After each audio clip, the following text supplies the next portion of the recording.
ಕೇಳ್ತಾ ಇದಾರೆ? ಯಾರ್ದೋ ಬಾಲ ಕಟ್ ಮಾಡಕ್ಕಿರ್ಬೇಕು. ಜಾಜಿ ಅವರೇ ತಗೊಳ್ಳಿ ಕತ್ರಿ. ಯಾಕೆ ಪಾಂಡ್ರಂಗನ್ ಬಾಲ ಕಟ್ ಮಾಡ್ಬೇಕಾ? ರಮೇಶ್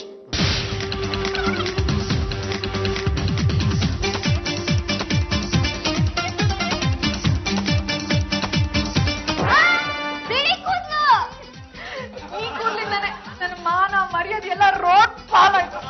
ಇವಾಗ ವಯಸ್ಸಾಯ್ತು ಅಂತ ಎಲ್ರಿಗೂ ಗೊತ್ತಾಗೋಯ್ತಾ? Don't talk Ramesh, just keep quiet. ನನ್ಗೇನ್ ವಯಸ್ಸಾಗಿಲ್ಲ, ಆದ್ರೂ ನನ್ ತಲೆ ಕೂದಲು ಬೆಳ್ಳಗಾಗಿದೆ ಅಂತ ಎಲ್ರೂ ಆಡ್ಕೊಂಡ್ರು. ನಿಂಗೆ ಗೊತ್ತಿಲ್ಲ ಕಣ ಬೆಳಳೆ, ಅವಳು ತಲೆನಲ್ಲಿ ಒಂದೇ ಒಂದು ಬಿಳಿ ಕೂದಲು ಕಾಣಿಸ್ತಪ್ಪ, ಅಷ್ಟಕ್ಕೆ ಅವಳು ಸಿಕ್ಕಾಪಟ್ಟೆ ಬೇಜಾರಾಗ್ಬಿಟ್ಟಿದ್ದಾಳ. ನಗು ಅನ್ನೋದು ಅವಳ ಮುಖದಿಂದ ಮಾಯ ಆಗ್ಬಿಟ್ಟಿದೆ ಕಣ. ಏನಪ್ಪ ನಿನ್ ಹೆಂಡತಿ ಯಾವಾಗ್ಲೂ ನಗ್ನಾಗ್ತಾ ಇರ್ಬೇಕು ಅಷ್ಟೇ ತಾನೆ? ನಾನಿದೀನ್ ಬಿಡ, ನನ್ನ ಹತ್ರ ಒಳ್ಳೆ ಐಡಿಯಾ ಇದೆ ಅದಕ್ಕೆ. ಏನೋ ಮಾಡ್ಬಿಡ್ತೀಯ? ಈಗ ಗಂಡನ ಮಾತು ಕೇಳದಿರುತ್ತೆ ಹೆಂಡತಿರು ಸನ್ಯಾಸಿಗಳ ಮಾತು ಸ್ವಾಮೀಜಿಗಳ ಮಾತು ಕೇಳ್ತಾರಪ್ಪ, ಅಂತವ್ರ ಕೈಲಿ ಹೇಳ್ಸಿದ್ರೆ ಆಯ್ತು. ಅಯ್ಯೋ, ನಮ್ಮ ಮಾತು ಕೇಳಂತ ಸ್ವಾಮೀಜಿ ಸನ್ಯಾಸಿ ನಮ್ ಕೈಗೆ ಸಿಕ್ಬೇಕಲ್ಲ. ಯಾರು ಸಿಗ್ಲಿಲ್ಲ ಅಂದ್ರೆ ನಾನೇ ಬರ್ತೀನಿ ಬಿಡ. ಅದ್ಭುತವಾದ ಮುಖ, ನಿಜವಾಗ್ಲೂ ಇದು ಮುಖವಲ್ಲ, ಬ್ರಹ್ಮ ಕಮಲ ಮುಖ ಅರವಿಂದ. ರಾಷ್ಟ್ರ ಮಟ್ಟದಲ್ಲಿ ಹೆಸರು ಮಾಡುವಂತ ಮುಖ ಇದು. ಆ ಕಡೆ ಕುದುರೆ ಮುಖ, ಈ ಕಡೆ ಈ ಮುಖ, ಇದೆರಡು ಈ ದೇಶದ ಆಧಾರ ಸ್ತಂಭಗಳು. ಆದರೂ ಏಕೋ ಈ ಮುಖದಲ್ಲಿ ಸ್ವಲ್ಪ ಮಂದಹಾಸ ಕಡಿಮೆಯಾಗಿದೆಯಲ್ಲ. ವಾಟ್ ಯು ಮೀನ್ ಬೈ ಮಂದಹಾಸ? ಮುಗುಳ್ನಗೆ? ಮುಗುಳ್ನಗೆ ಬರಕ್ಕೆ ಏನ್ ಮಾಡ್ಬೇಕು? ಇದು ನಗೆ ಮಾಸ. ಈ ಮಾಸ ಪೂರ್ತಿ ನೀವು ನಗ್ನಗ್ತಾ ಇದ್ರೆ ನವಮಾಸ ತುಂಬುತ್ತೆ. ನನಗೆ ಅಂತ ಆಗ್ಲೇ ಹೇಳಿದ್ರು. ಸ್ವಲ್ಪ ನಗಿ, ಸಾಕ? ಇನ್ನೊಂದು ಸ್ವಲ್ಪ ನಗಿ. ಸಾಕ? ಅಯ್ಯೋ, ಇನ್ನೊಂದು ಸ್ವಲ್ಪ ನಗಿ. ಹೀಗೆ ನಗ್ನಗ್ತಾ ಇರಿ, ನವಮಾಸ ಖಂಡಿತ ತುಂಬುತ್ತೆ. ತೋಟದಾಗ ಸನ್ಯಾಸಿ ವೇಷ ಹಾಕೊಂಡ್ಬಂದು ನನ್ನ ಹೆಂಡತಿಗೆ ಯಾವಾಗ್ಲೂ ನಗ್ತಾ ಇರ್ಬೇಕು ಅಂತ ಕಟ್ಟಪ್ಪನೆ ಮಾಡ್ದವ್ ನೀನ್ ತಾನೆ? ಹೌದಪ್ಪ, ನಗು ಮಾಸ ನಗ್ನಾಗ್ತಾ ಇದ್ರೆ ನವಮಾಸ ತುಂಬುತ್ತೆ ಅಂತ ಹೇಳಿದ್ದೆ. ಸುಮ್ಮನೆ ಇರಲಿ, ನಿನ್ನ ನಗು ಮಾಸದಿಂದಾಗಿ ನನಗೆ ವನವಾಸ ಶುರುವಾಗಿದೆ ಗೊತ್ತಾ? ನನ್ನ ಹೆಂಡತಿ ಯಾರೇ ಬರ್ಲಿ ಕಣ, ಕಿಸ್ಕಿಸ ಅಂತ ನಕ್ಬಿಡ್ತಾಳೆ. ನಾನು ಎದುರುಗಡೆ ಹೋಗ್ಬಿಟ್ರೆ ಸಾಕು, ಅವಳ ನಗು ಹಂಗಂಗೆ ಬತ್ತೋಗ್ಬಿಡ್ತೈತೆ. ಹಾಗಾಗಿ ಇನ್ನೂ 1 ತಿಂಗಳ ಕಾಲ ನಿಮ್ಮ ಮುಖನ ತೋರಿಸ್ಬೇಡಿ ಅಂತ ಕಟ್ಟಪ್ಪೆ ಮಾಡಿದ. ಏನ್ ಮಾಡಕ್ಕಾಗತ್ತೋ, ನಿನ್ ಮುಖದ ವಾಸ್ತುನೇ ಹೆಂಗಿದೆ. ಈಗ ಗಂಡಸರ ಕೈಯಲ್ಲಿ ಆಗದಿರೋ ಕೆಲಸ ಹೆಂಗಸರ ಕೈಯಿಂದ ಆಗುತ್ತಪ್ಪ. ಇದೆ, ಇದ್ರಲ್ಲಿ ಏನೋ ಇದೆ, ಅದೇನ್ ಮಾಡ್ತೀವೋ ಮಾಡಿ ತೋರ್ಸ. ಇದೇ ಹೊತ್ತಲ್ಲೇ ಮನೆಗೆ ಫೋನ್ ಮಾಡ್ಬೇಕಣ್ಣ. ಹಲೋ, ಮಹಿಳಾ ಸಂಘದ ಪ್ರೆಸಿಡೆಂಟ್ ಜಾಜಿ ಸ್ಪೀಕಿಂಗ್. ಏಯ್ ಜಾಜಿ, ಯಾರಮ್ಮ ನೀನು?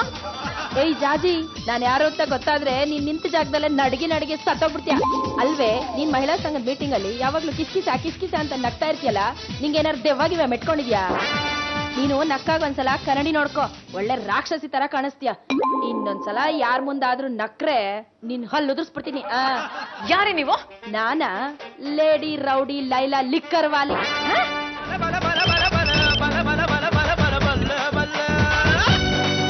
ಹಲೋ ಜಾಜಿ ಅವರೇ, ನಾನು ಪದ್ದು.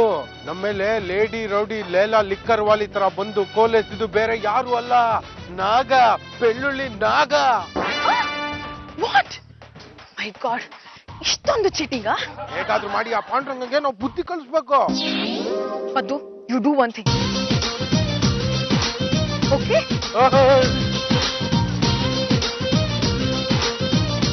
ಹಬಿ, ನೀವು ಗಲಿ ವಂಶದಲ್ಲಿ ಹುಟ್ಟಿ. ಇಟ್ಸ್ ನಾಟ್ ಗಲಿಗಲಿ, ಇಟ್ಸ್ ಗಂಡು ಗಲಿ. ಆ ವಂಶದಲ್ಲಿ ಹುಟ್ಟಿ ಸಾರ್ಥಕವಾಯ್ತು. ಮತ್ತೆ ಗೊತ್ತಾನೆ ನಾನು ಯಾರು ಅಂತ? ಅಣ್ಣ, ನೋಡೋದಕ್ಕೆ ಯಮಕಿಂಕರ ಸಿನಿಮಾದಲ್ಲಿ ಟೈಗರ್ ಪ್ರಭಾಕರ್ ಇದ್ದಂಗಿದ್ಯಾ? ನಿನ್ನ ಸೈಜ್ ಏನು, ನನ್ನ ಸೈಜ್ ಏನು? ಯಾಕಣ್ಣ ಈ ಅಮಾಯಕನ ರೊಚ್ಗೆದ್ಬಿಟ್ಟು ಹಿಂಗೆ ಎಕ್ಕ ಚಿಕ್ಕಿ ಚಚ್ತಾ ಇದೀಯಾ? ಲೇಲಾ ಲಿಕ್ಕರ್ ವಾಲಿಗೆ ನೀನು ಅವಸಕ್ಯ? ಲೈಲಾ ಲಿಕ್ಕರ್ ವಾಲಿನ? ನೀನ್ ಯಾರಣ್ಣ? ನಾನು ಅವಳ ಬಾಯ್ ಫ್ರೆಂಡ್ ಮಜುನು ನಿಕ್ಕರ್ ವಾಲ. ನನ್ನ ಗರ್ಲ್ ಫ್ರೆಂಡ್ ಮೇಲೆ ಕೋಲೆತ್ತಿದ್ಯಾ? ಯಾಕಂತ ಹೇಳೋವರೆಗೂ ನೀನ್ ಬಿಡೋದಿಲ್ಲ. ಹೇಳ್ಬಿಡ್ತೀನಿ, ನನ್ನ ಹೆಂಡತಿಯಿಂದ ನನಗೆ ಪ್ರೀತಿ ಸಿಗ್ತಾ ಇರ್ಲಿಲ್ಲ, ನನ್ನನ್ನು ನೋಡಿ ನಗ್ತಾ ಇರ್ಲಿಲ್ಲ. ಹೇಗಾದ್ರೂ ಮಾಡಿ ಆ ಪ್ರೀತಿನ ಸಂಪಾದನೆ ಮಾಡ್ಬೇಕು ಅಂತ ನನ್ನ ಫ್ರೆಂಡ್ ಒಬ್ಬನಿದ್ದಾನೆ ಬೆಳ್ಳುಳ್ಳಿ ನಾಗ ಅಂತ, ಅವನನ್ನೇ ಲೈಲಾ ಲಿಕ್ಕರ್ ವಾಲಿ ಮಾಡಿ ಹೆಂಡತಿ ಮೇಲೆ ಚೂ ಬಿಟ್ಟಿದ್ದೆ. ಆದ್ರೆ ನಿಜವಾಗ್ಲೂ ಲೈಲಾ ಲಿಕ್ಕರ್ ವಾಲಿ ಇದ್ದಾಳೆ ಅನ್ನೋ ವಿಷಯ ನನಗೆ ಗೊತ್ತೇ ಇರ್ಲಿಲ್ಲ ಅಣ್ಣ. ಇರೋದೇನ್ ಬಂತು, ಅವಳು ಇಲ್ವೇ ಇಲ್ಲ. ಅಂದ್ರೆ ನೀನ್ ಯಾರಣ್ಣ? ಬಂತು